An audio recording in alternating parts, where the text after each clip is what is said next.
నేనెవరో చెప్పుకో చూద్దాం. ఏడ్చినట్టుంది.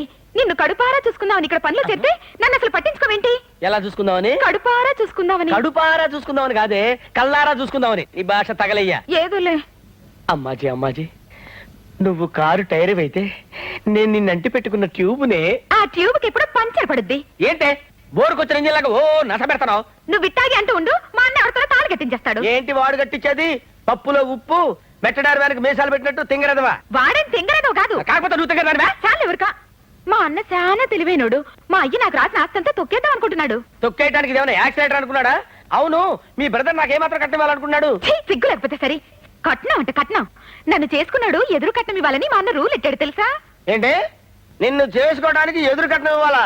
అవును. మీ అన్నని బోల్తా కొట్టించి టింకరింగ్ చేయించి 10 పైసలు కట్నం ఇవ్వకుండా నిన్ను చేసుకోకపోతే నా పేరు అప్పాజే కాదు. మాటలు కాదు, చేతలు కావాలా? రోగాల పొట్టు ఎక్కడున్నాడో ఏమో. అయ్యగారు,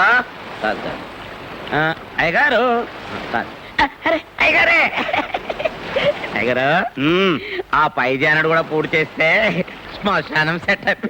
నోటికొచ్చినట్టు కుయిపోక. ఇది రక్తపోటు తగ్గడానికి రా. ఏం ఫోటోనండి, మా పేదోళ్ళు ఇంత తినటానికి ఎన్నో అవస్థలు పడతారు, మీ పెద్దోళ్ళు ఏమో తిన్న తరగటానికి ఇన్ని పాటలు పడతారు.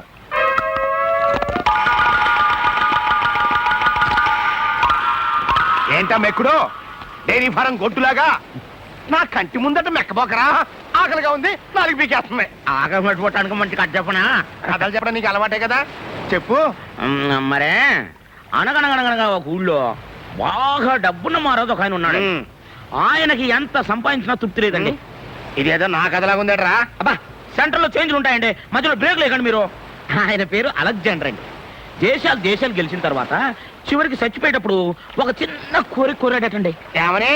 నేను చచ్చిపోయిన తర్వాత నన్ను పాతి పెట్టేటప్పుడు నా చేతుల్లో బయటికి పెట్టి పాతి పెట్టమన్నాడటండి. దేనికి?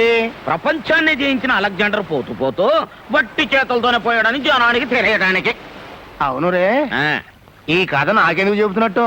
ఎందుకంటే ఉన్నదాంతో తృప్తి పడక ఇంకా ఇంకా సంపాదించాలని, ఉన్న ఒక్కగానొక్క కొడుకును జైలు పాలు చేసుకుని చెప్పు దెబ్బలు తిన్న మీ బుద్ధి మారాలని.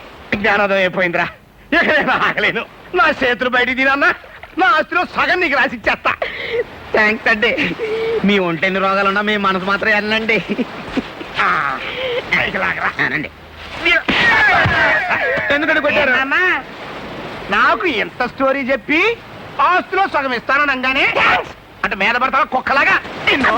చెప్పు దెబ్బలు తిని ఉప్పు చేపల పడి ఉంటాను అనుకున్నావా? చూస్తా ఉండరా, ఈ గోతులో ఉండే వాళ్ళకి గోతులు తవ్వుతా. చెట్టు ఫ్రీ అన్నావు కదా, చెట్టు ఫ్రీ అని చెప్పి ఏంటన్నయ్య అప్పాజీతో గొడవ పడుతున్నావు? అప్పచ్చా ఇన్ని ముందే తెలుసా? తెలియకపోవడం ఏంటి? నేను పనిచేసే చోట ఈయన డ్రైవర్ గా పనిచేస్తున్నాడు. నన్ను ప్రేమించాడు, శోభను